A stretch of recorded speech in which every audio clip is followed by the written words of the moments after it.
Y yo siempre les he dicho algo, siempre he mencionado que la expectativa es algo que debemos de tener para con Dios.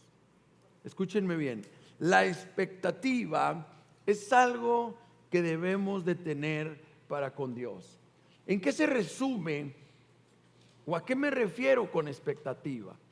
La expectativa es cuando una persona está esperando que pase algo, que suceda algo. En ocasiones he estado platicando sobre todo con mi hijo el más pequeño, de que de repente voy a salir y me dice: papá, tráeme algo. Y le dije, bueno, y le digo, pero dime más específico, ¿qué es ese algo? Tráeme un chocolate. Ahorita trae la onda esa, ¿cómo se llaman esas cosas donde salen los monos esos de Bob Esponja? Ni saben, ¿verdad? No, hombre, qué bárbaro. ¿Cómo? ¿Walás o qué? Walá. Y me dice, tráeme esa cosa. Y llego a la casa y casi que baja corriendo. ¿Qué me trajiste? ¿Me lo trajiste? Se me olvidó. Pero no te preocupes, Dios provee. Y le hablo a House y le digo, House, tráeme un volá, brother. Córrele. Y veo la expectativa de mi hijo, ¿no? Él tiene esa fe, él tiene esa convicción de que su papá le va a llevar un walá, ¿o qué? Walá. O sea, él trae eso. Entonces, cuando tú tienes expectativa, tú estás activando tu fe, ¿verdad? Tú estás activando tu fe. Y la fe, al activarla, pues jalamos. Hágale así conmigo, así. Tú jalas la bendición, tú atraes aquello. Y esto es, con esto hay que ser cuidadoso, porque tú tienes que jalar y atraer las cosas buenas. Las cosas buenas. El mundo se ha dado cuenta que, y el mundo le llama, ¿no? Como hay un libro que leí hace tiempo que es tan bueno, es un libro secular, pero se llama El Secreto, no sé si alguien ha escuchado, ¿no? Y ahí habla de una ley natural que le llaman la ley de atracción. Pero la ley de atracción, ese es el nombre que le han puesto en el mundo, pero realmente habla de la fe, de cómo la fe de la vida de alguien tiene la capacidad de atraer las cosas. Eres capaz de atraer a ti la sanidad. Eres capaz de atraer a ti la prosperidad. Eres capaz de atraer a ti el que pasen cosas buenas, aunque estés pasando por un mal momento, aunque estés pasando por una mala racha. Amén. Pero hay que educarnos a tener una expectativa, y esto se despierta aún mucho más cuando tú estás dando estos pasos de fe, como el día de hoy, que estás conectado, conectada, que estás aquí en la iglesia, que estás sirviendo a Dios. Tú activas esa expectativa. Yo quiero hablar algo, ¿verdad? Importante, que Dios puso en mi corazón, que yo en lo personal me he dado cuenta que Dios siempre está interesado en nuestras vidas para venir a Él. Porque Él es nuestro Padre, en Él puedes refugiarte. ¿Qué estás buscando? ¿Estás buscando paz? Dios la tiene. ¿Estás buscando libertad? Dios la tiene. ¿Qué estás buscando? ¿Un milagro? Dios lo tiene. ¿Estás buscando ser sano? Dios lo tiene. Amén. Dios tiene todo lo que tú estés buscando, anhelando. Dios tiene la respuesta, Dios tiene la salida. Dios, está listo. Pero una vez que venimos con Dios, escuchen esto, Dios está interesado no solamente en que estemos con Él, sino Dios está interesado en tratar con nosotros.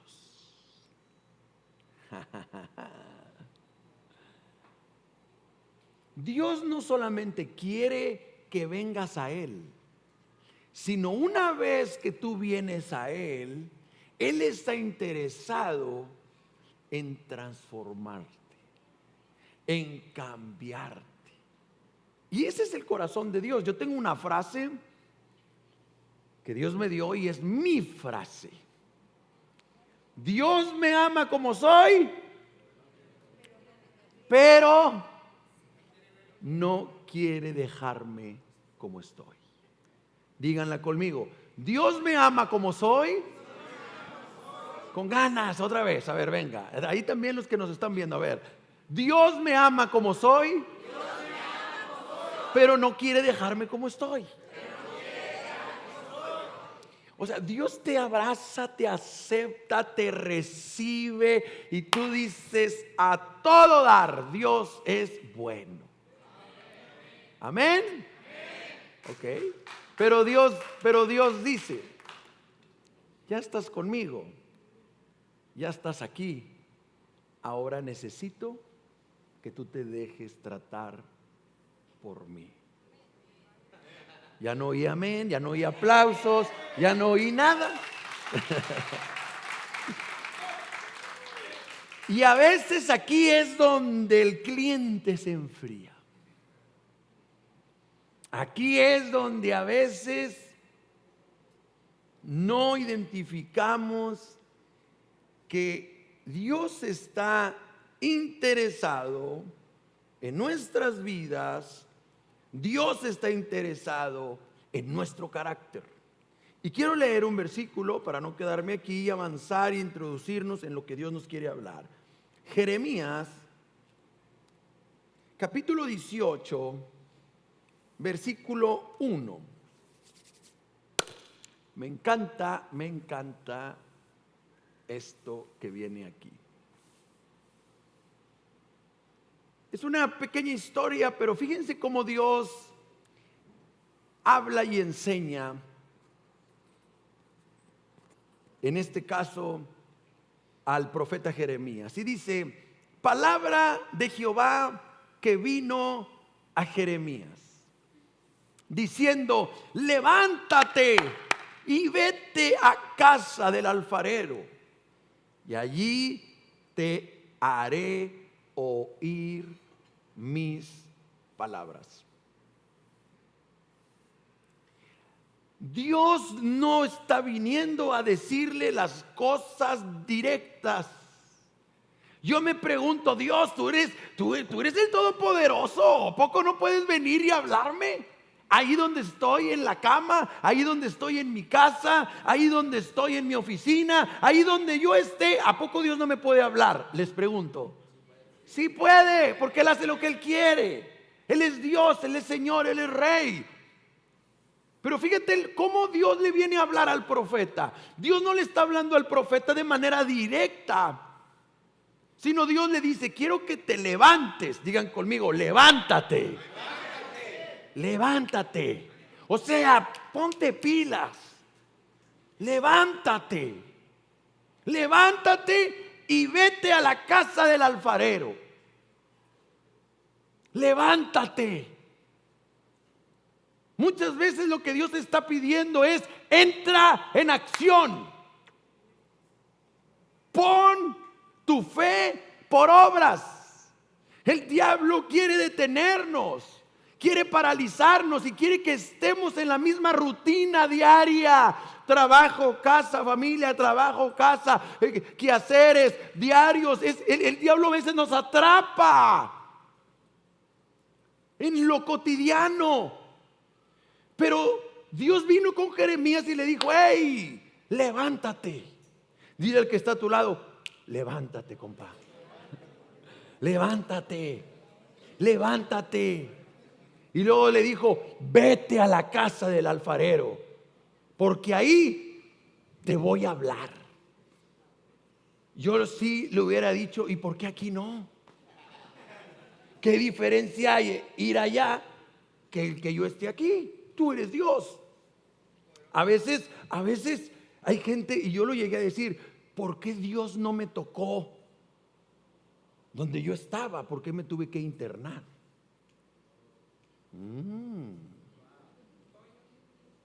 ¿Por qué yo no estoy en mi ciudad?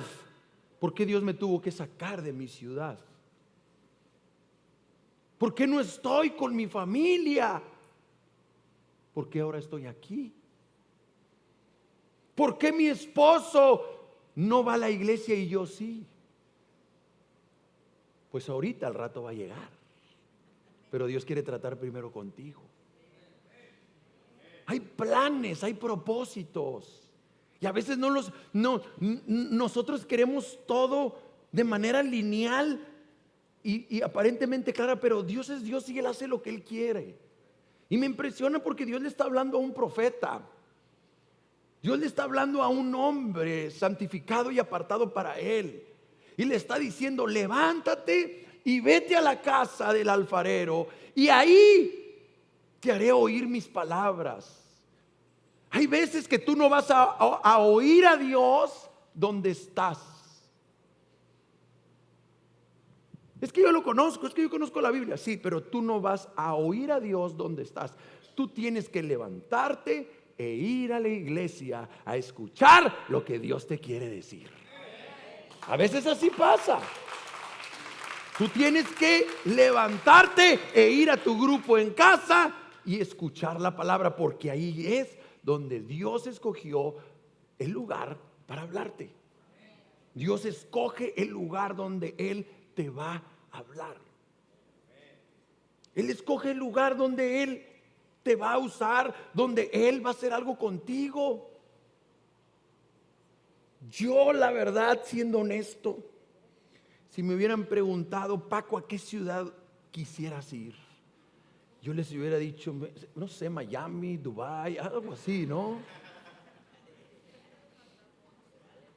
Pero Dios me trajo, yo soñaba con un lugar donde hubiera playa. Y Dios me trajo a la playa Bagdad. Digan conmigo, wow. Oye, Dios, y ¿sabes qué he aprendido? Yo he aprendido algo. No hacérmela de jamón. ¿Para qué me meto en conflicto yo mismo? Yo he aprendido, donde Dios me tenga, ahí Dios me va a bendecir. Ahí Dios me va a hablar, ahí Dios va a hacer, porque no se trata del lugar, se trata de la voluntad de Dios. Y aquí Dios le está diciendo a Jeremías, vete a la casa del alfarero, porque ahí vas a oír mis palabras, le dice. Y luego sigue diciendo, y aquí va agarrando más forma, dice, y descendí, dice, porque quien está escribiendo es Jeremías, a casa del alfarero. Y he aquí que él trabajaba sobre una rueda. Y la vasija de barro que él hacía se le echó a perder en su mano. Y volvió y la hizo otra vasija, según le pareció mejor hacerla. Entonces vino a mí palabra diciendo, entonces vino a mí palabra de Jehová diciendo. Ya la indicación y la palabra de Dios no fue, ve, o sea, levántate, mijito, ponte las pilas y lánzate a la casa del alfarero. Ya la palabra no es, ve al lugar donde ahí te voy a hablar, sino él obedece, él va. Llega a la casa del alfarero y en la casa del alfarero dice que cuando él entra, ve al alfarero ¿cómo? Trabajando. Digan conmigo, ¿cómo? Trabajando. Y cuando él entra y la ve, dice que él voltea a ver. Y cuando él ve a aquel hombre que está dándole forma, dice que el barro que estaba haciendo con sus manos una vasija, ¿qué pasó? Dice que se le echó a perder en su mano y volvió a hacer otra vasija. Y entonces dice que Dios vino y le habló y le dijo en el versículo 6: ¿no podré yo hacer de vosotros como este alfarero?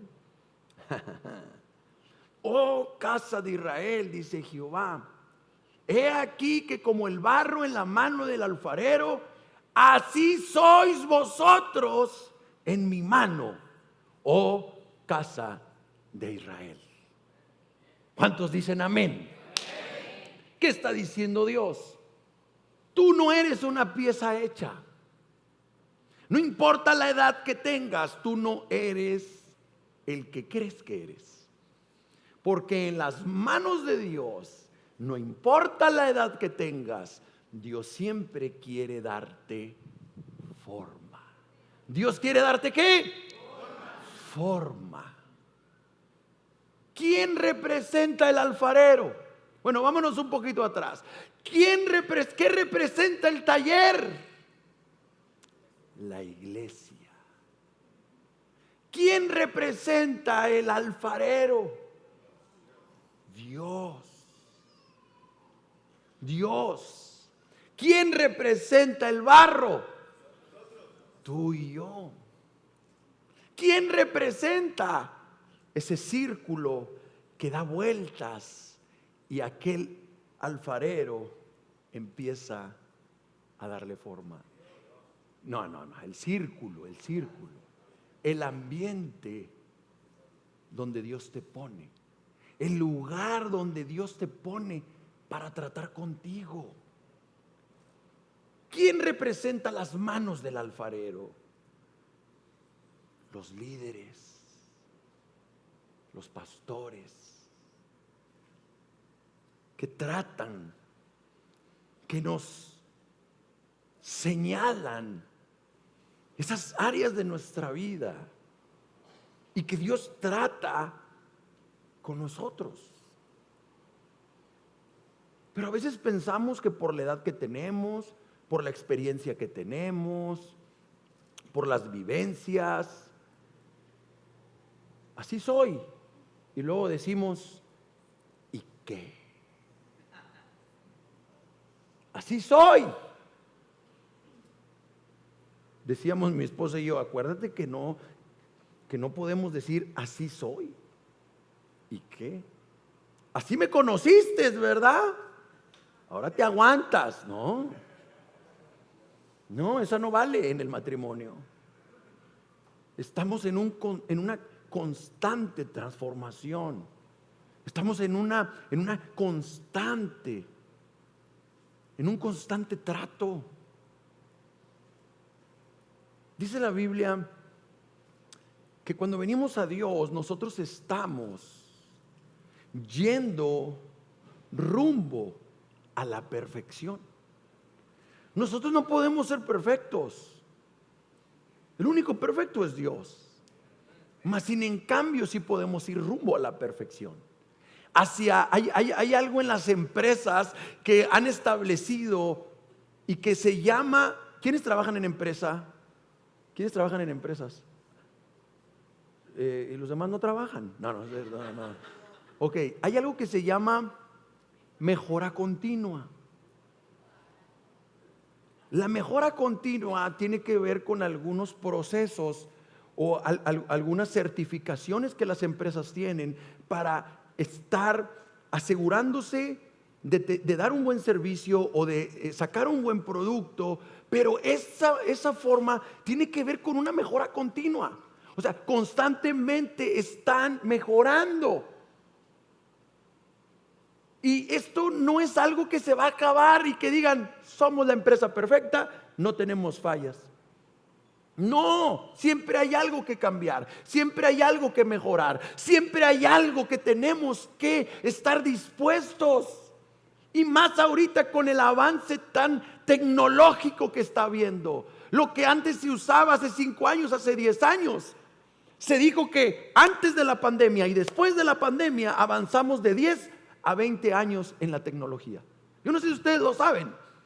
Facebook hablaron un poquito despuesito de la pandemia, todavía estábamos dentro de la pandemia, pero ya estábamos saliendo de la pandemia y hablaron con el CEO bueno, no era el CEO, sino era un directivo de Facebook que era encargado de proyectos y dijo, lo que nosotros teníamos programado para 10 años, lo hemos vivido en este año.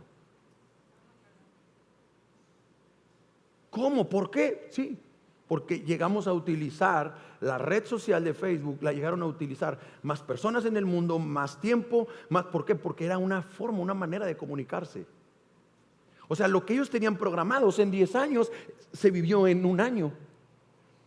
Entonces los 10 años que tenían proyectados ya no eran 10, se convirtieron ahora en 1. Ahora, ¿qué pasa con lo próximo? Seguir viendo los avances, la tecnología. No puedo ciclarme, no puedo encajonarme. ¿Por qué? Porque si no progreso, entonces muero. Si no progreso, entonces me detengo. Se juntaron a un hombre multimillonario, se juntó con neurólogos, psicólogos, con una serie de hombres sabios y conocedores de la conducta humana, de neurólogos, científicos, y se dieron cuenta de algo, que la felicidad no se encuentra en las posesiones que tienes. La felicidad no se encuentra en las metas alcanzables que tú puedes tener, sino descubrieron que la felicidad del hombre, escúchame, viene con el progreso, con el avance constante que tiene que ver con la transformación constante de sus vidas. Señores y señoras, esto viene en la Biblia. Dice que vamos rumbo a la estatura del varón perfecto. Vamos rumbo a la perfección. ¿Quieres no frustrarte? ¿Quieres no deprimirte? ¿Quieres no tener problemas de ansiedad? ¿Quieres no sentirte estancado? Busca el progreso. Busca el cambio y la transformación. Abusados aquí. No solamente en lo externo que puedo lograr y obtener con lo que hago, sino principalmente con el cambio y la transformación interna, mental, emocional, mi carácter, mis formas, mis maneras de ver el exterior, de ver el mundo, de relacionarme, de ser un papá, de ser un esposo, de ser un hermano, de ser un pastor, de ser un líder, de ser un ser humano. Por eso la Biblia le habló a Jeremías en este versículo, en estos versículos, diciéndole: te voy a hablar cuando vayas a la casa del alfarero. Cuando él entra a la casa del alfarero, lo primero que él ve es a un hombre trabajando, sentado en un círculo con sus manos trabajando el barro. Y quiero que pongamos rapidísimo un video para más o menos identificar un poco lo que estoy diciendo. ¿Sale?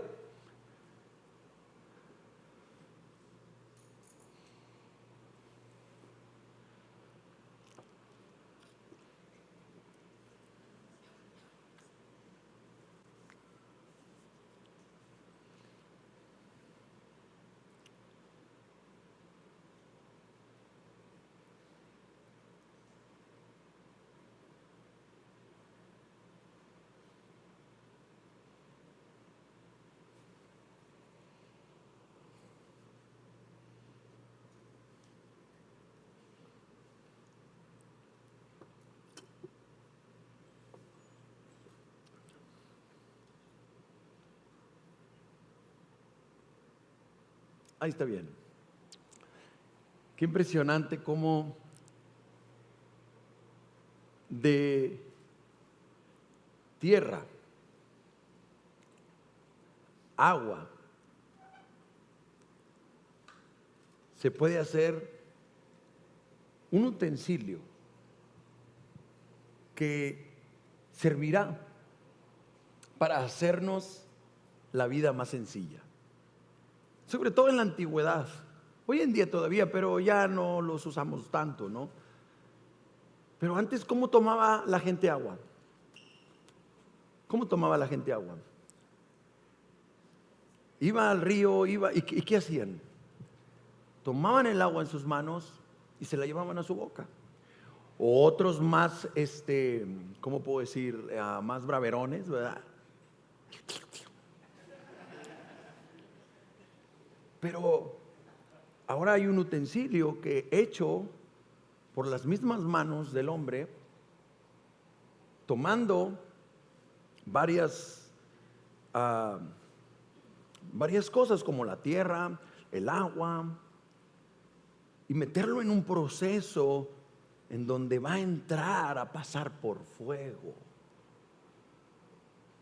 Ahora se convertirá en una creación, el conjunto de elementos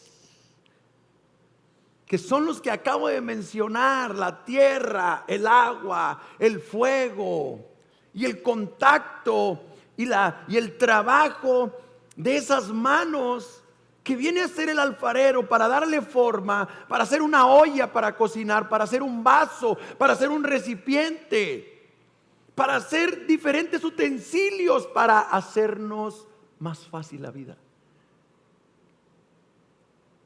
Y me encanta porque Dios está diciendo: yo soy ese alfarero. ¿Qué dice Dios?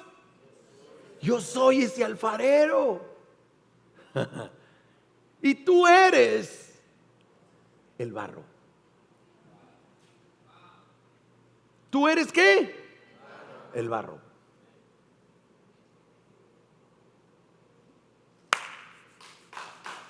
No aplauden, no aplaudan. Usted no me está esperando que aplauda yo, que alguien aplaude. Le hago así por lo siguiente. A ver, ¿quién viene aquí? Para mayugarlo. Ven para acá, tú, Chuyito, ven para acá, mijito. Aquí abajito. Aquí. Él es el barro. Y este estudio lo voy a dar durante algunos miércoles. Y Dios dice que quiere tomar el barro con un propósito: darle forma. ¿Cuál es el propósito? Darle forma. Mira la misericordia de Dios. Dice que cuando llegó el profeta, el alfarero estaba trabajando sobre el barro y entonces se le destruyó lo que estaba haciendo. ¿Y qué hizo el alfarero? Le empezó a volver a dar forma. Entonces, a veces, ¿qué es lo que hace que el barro no tome la forma indicada o adecuada? ¿Será culpa del alfarero? ¿O es el barro en las manos del alfarero que se quiere ir? Vete. Pero las manos de Dios dice: ven para acá. Déjame te doy forma. Hoy andas muy perfumado. Blue de Chanel. Wow.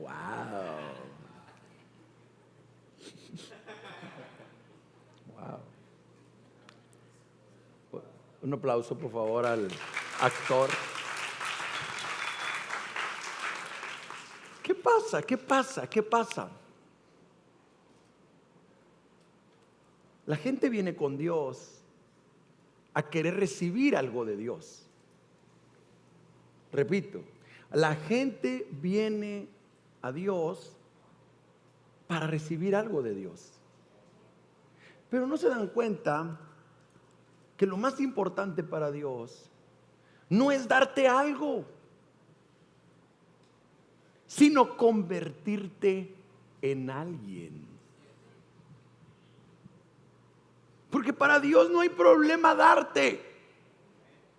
Él te quiere dar.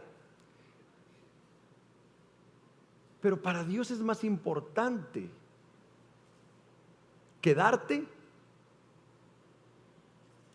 hacerte, convertirte en un hombre de bien, un hombre de carácter, un hombre quebrantado, un hombre obediente, un hombre fiel, un hombre trabajador, un hombre honrado, una mujer que respeta, una mujer que se respeta, una mujer que se valora, una mujer que tiene un buen carácter, y no una mujer que aleja a todos.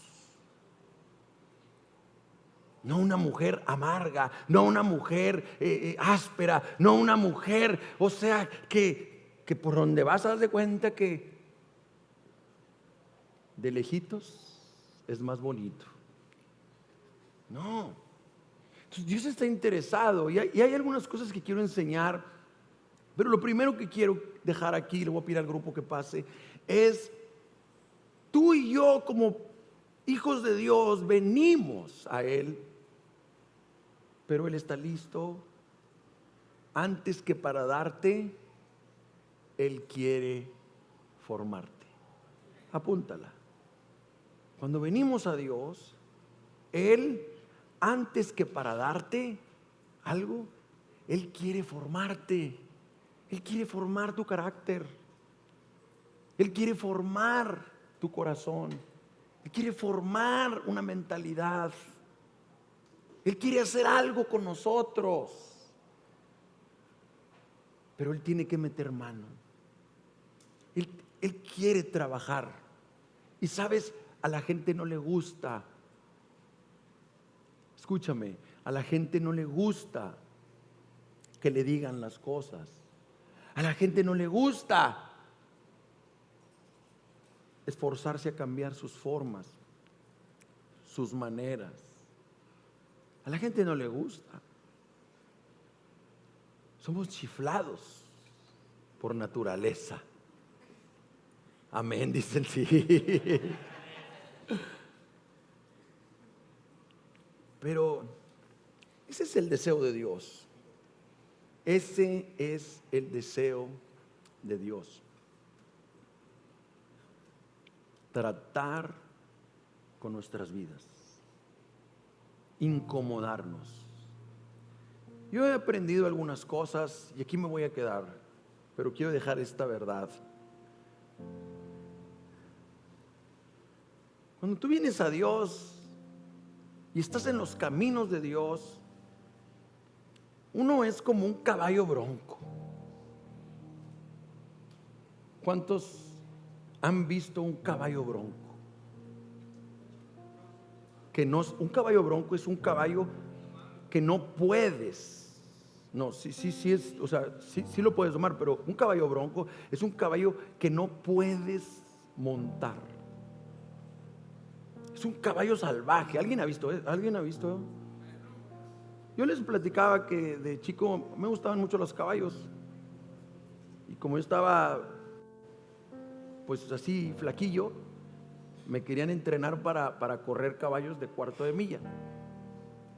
Y en la ciudad donde yo estaba se usaba mucho los caballos y a mí me gustaba. Yo siempre yo quería un caballo, ¿no? Y yo me acuerdo que nos íbamos a un lienzo charro y ayudábamos en ese lienzo charro a sacar los caballos, a meter los caballos, a caminarlos y ahí los domaban.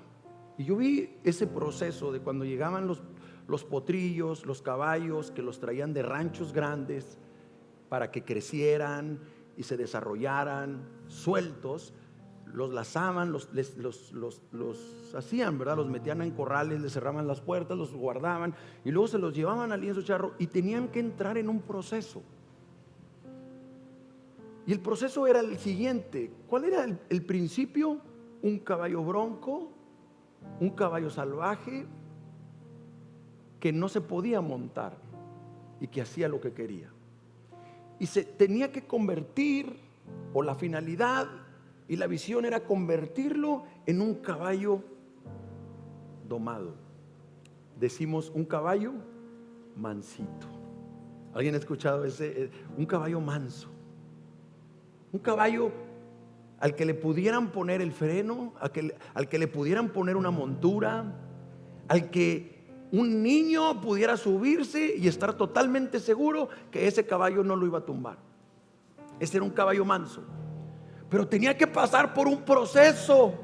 Tenía que pasar por diferentes momentos para quebrarle esa rebeldía, esa necedad, hasta que pudieran ponerle un freno en su boca y el caballo pudiera aprender que no iba a ser lo que él quería, sino que iba a tener a alguien que le iba a dar dirección, le iba a decir para dónde agarrar, le iba a decir cuándo se iba a detener, le iba a decir cuándo era para la izquierda, cuándo era para la derecha. Y si el caballo tenía, escúchame, si el caballo tenía la casta, lo podían hacer hasta que se fuera de reversa.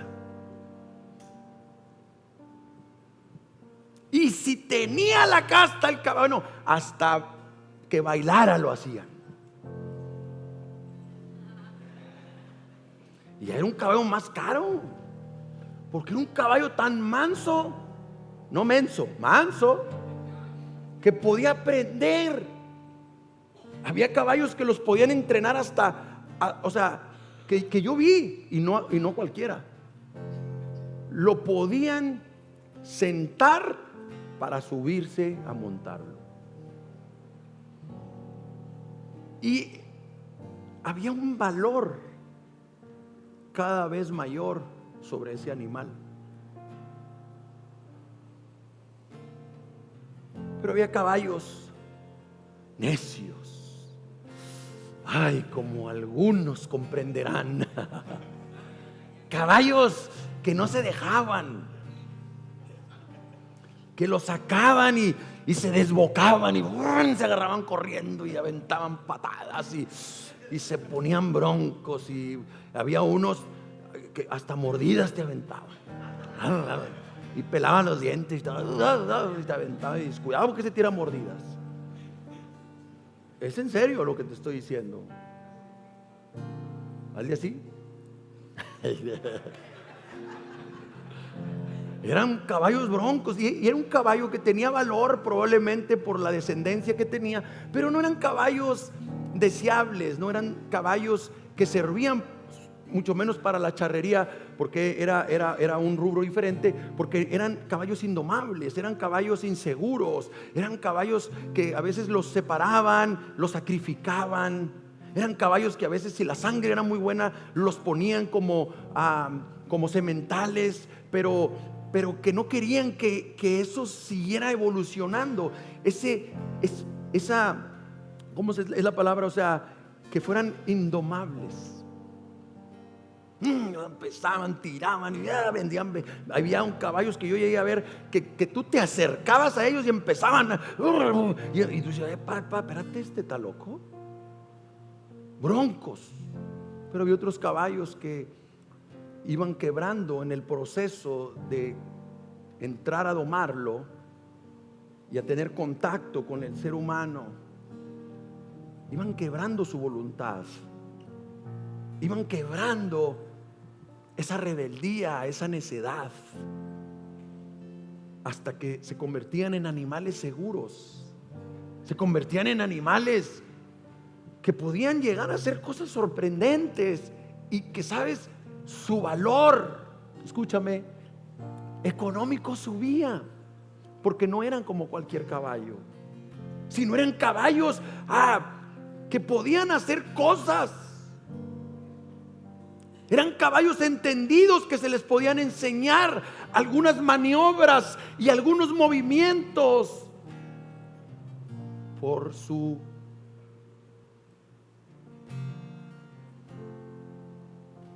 voluntad, no sé si es correcto decirlo así, que se dejaba guiar, enseñar.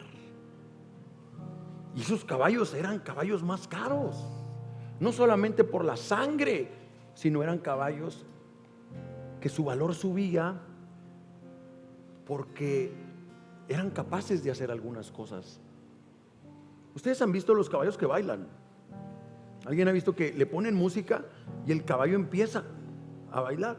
Y se lo llevan para atrás, se lo llevan para adelante, y luego hay caballos que para un lado, para otro. Su valor subía. Y decían, bueno, no sé, o sea, este es bailarín. Este baila. Este es para esto es para el otro, esto es para el azar, se le pega, ¿sabe? O sea, porque eran caballos valiosos, porque se les había enseñado. Escúchame lo que te voy a decir. Mucho del valor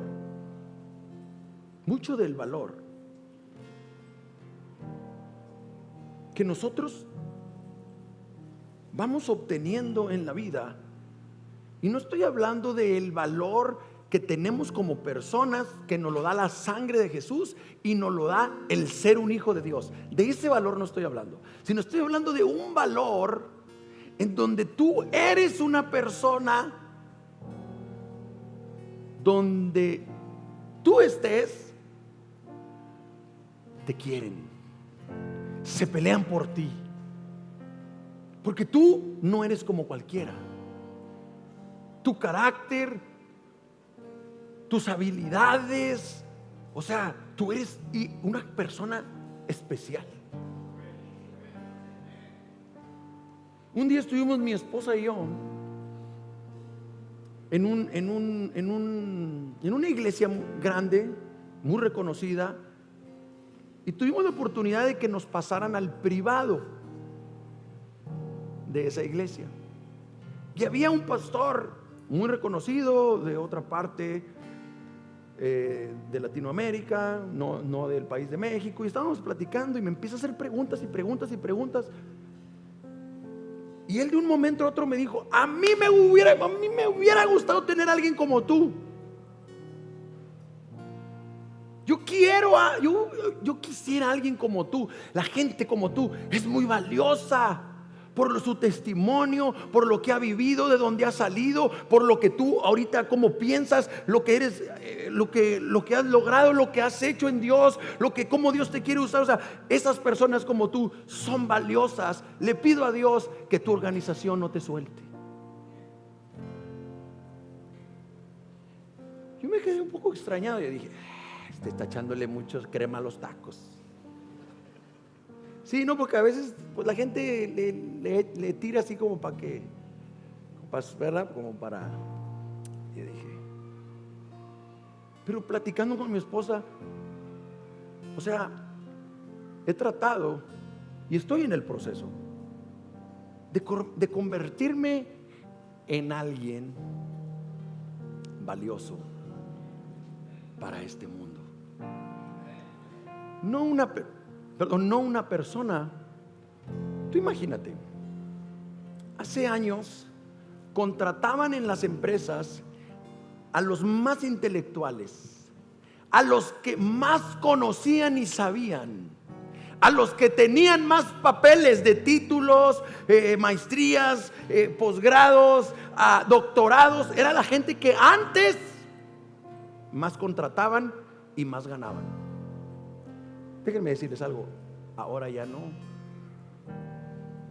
Ahora ya no. En una entrevista, tú la puedes ver por YouTube. En una entrevista entrevistaron al de recursos humanos de la empresa a nivel mundial de Google, y le dijeron: ¿cómo es que ustedes le hacen para contratar a su gente?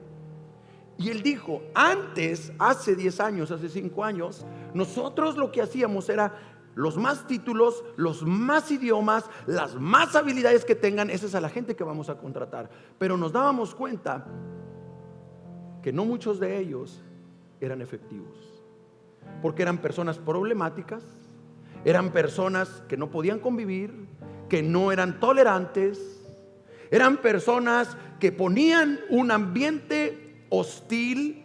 Eran personas que en todo momento había roces, pleitos y situaciones complicadas. Y nos dimos cuenta que no era la mejor manera de contratar gente. Le pregunta el entrevistador: entonces, ¿qué es lo que ustedes hacen? Dice: hay algo importante que Google hace. Ya no nos importan los títulos, ya no nos importan las maestrías, ya no nos importan la experiencia, ya no nos importa ahora mucho el carácter y la capacidad relacional. Que tengan los conocimientos, pero hay mucha gente ahora que tiene mucho conocimiento de una computadora, de cosas electrónicas y todo eso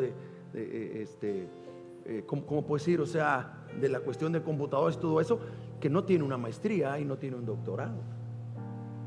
Entonces tú tienes que aprender a convertirte en alguien valioso,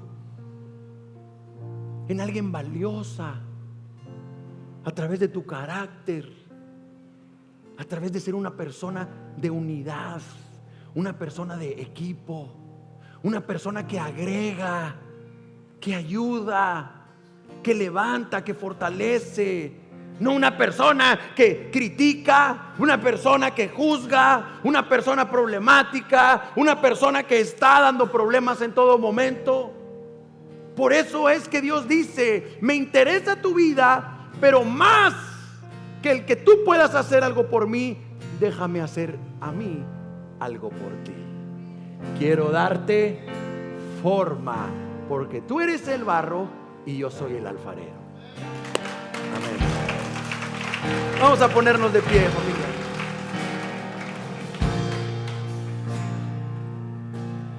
¿Qué tienes que hacer? Déjate tratar por Dios. Ahí donde empiezas a enojarte, a molestarte, ahí donde te sientes desesperado, desesperada, ahí donde te enojas, eres impaciente, ahí es donde Dios quiere tratar contigo. Ahí donde tú estás, es que ¿por qué no se hace así? ¿Por qué no se hace así? Ahí es donde Dios está queriendo tratar contigo. Ahí es donde Dios quiere meterte su mano. Ahí es donde Dios te está dando forma. Deja que Dios te dé forma. Deja que Dios trate con tu carácter. Conviértete, escúchame lo que te voy a decir. Conviértete en una persona valiosa. Conviértete en una persona valiosa. No seas una persona orgullosa, no seas una persona soberbia, problemática, quejumbrosa, criticona. No, porque ese tipo de personas las queremos de lejitos. Pero las personas que son domables, sensibles, listas para aprender. Tú dime cómo le hago. Probablemente sepas más tú, pero tu actitud es lo más importante.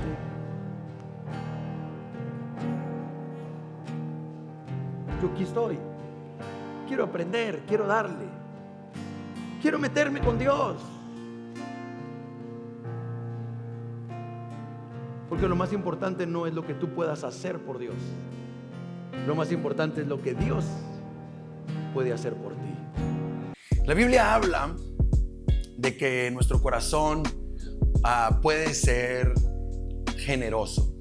Como también la Biblia habla de que nuestro corazón puede ser fiel. Yo me he dado cuenta que cuando tú ofrendas, tú eres generoso. La Biblia lo dice. Dice que Dios prospera al generoso, Proverbios 11:25. Pero la Biblia dice en Malaquías capítulo 3, versículo 10, dice: traed todos los diezmos al alfolí para que haya alimento en mi casa. ¿Qué es lo que está diciendo la Biblia acá? Que cuando tú diezmas, tú eres fiel. Y creo que Dios está pidiendo que caminemos en estas dos. Cuando ofrendamos, somos generosos, pero cuando diezmamos, somos fieles. He decidido en mi corazón caminar en estas dos virtudes de parte de Dios. Queremos la bendición de Dios, queremos que Dios nos dé, pues Él nos llama a que nosotros también demos. ¿De qué forma? ¿De qué manera? siendo fieles y siendo generosos. Así que te animo a que si tú estás escuchando este mensaje, creo que no es casualidad. A veces queremos prosperar, pero no queremos dar. Y creo que cuando tú y yo damos, entonces seremos prosperados a la manera de Dios. No dudes en diezmar y ofrendar. Dejo aquí el link y dejo por aquí toda la información para que tú puedas ser de bendición a la iglesia de Comunidad Matamoros para seguir haciendo este trabajo de seguir hablando y llevando la palabra de Dios a muchos.